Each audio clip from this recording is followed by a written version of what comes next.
So I came up with this idea of writing children's books for adults. And it took a while to create the writing style, but I had a lot of help from a lot of friends. I read the stories to several groups to kind of get a feel for what they thought about it.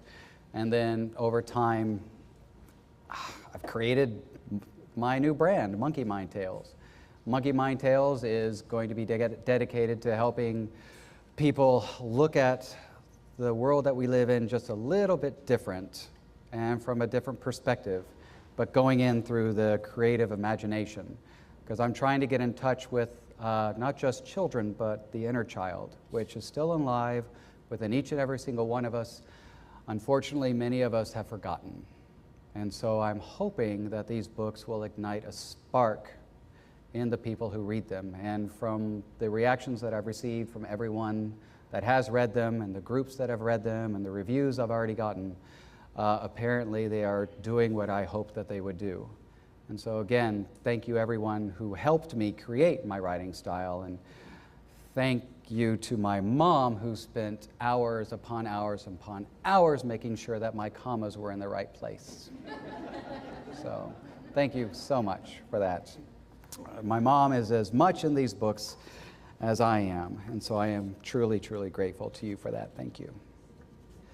I am also grateful, beyond measure, to my illustrator, Tom Fee. Tom Fee was a man who understood what I was trying to do with the books, and he was the first person, actually, first illustrator who got me, and I was like, someone gets me. And he and I worked for a year together creating this style. It's different than really anything that's out there, because I wanted the style of the book to look timeless. I wanted it to be something that people would remember, and if they actually saw the illustrations, they'd know it was from our book.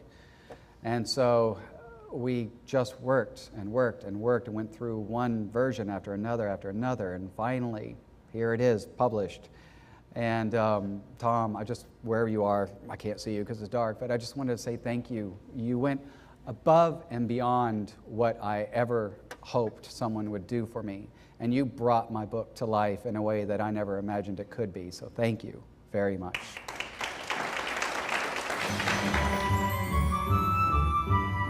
This story was the first story I wrote, and it is probably the one of the ones that is most dearest to my heart. It was also the hardest one to write, because this is the one where I was actually creating the style I would be writing all the other books in. But the most wondrous sight the children could see was truly amazing, I'm sure you'll agree. For carved out of marble from the ground to the roof, and very detailed from each eye to each tooth, was the face of a jester with a large purple hat, which looked down on the town from the place where it sat. It was so large it covered the factory's front wall, and it made everything else look incredibly small. There were bells on its hat and glass in each eye that reflected the light from the sun in the sky. Its long pointy nose sat above the front door, an enchanted door that was hard to ignore. It was carved in the shape of a big happy smile and could be seen down below for many a mile. No matter what age a traveler might be, the Wallerwood Toy Factory was something to see. Tonight, I am not only launching Tales for Your Monkey's Mind, I am launching Monkey Mind Tales.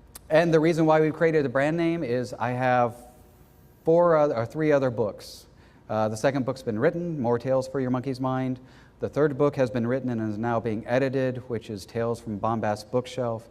And then the fourth book is being written right now, Tales for Tra-La-La Day, which is insane. I love this book. So it's not stopping here, we're just going to keep going. And again, thank you all for being a part of it.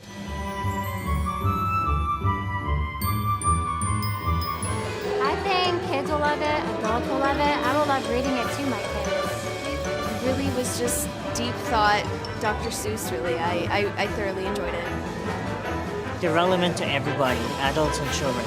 I think it's a must-read. These stories had a spiritual message to me about life, about happiness, about, they were for children but had an adult message.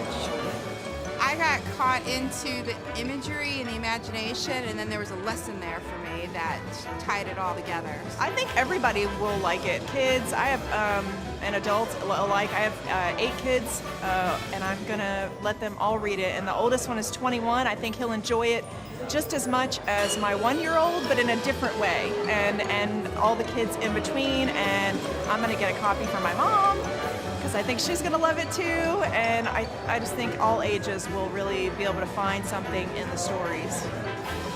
Thank you for coming. Appreciate it.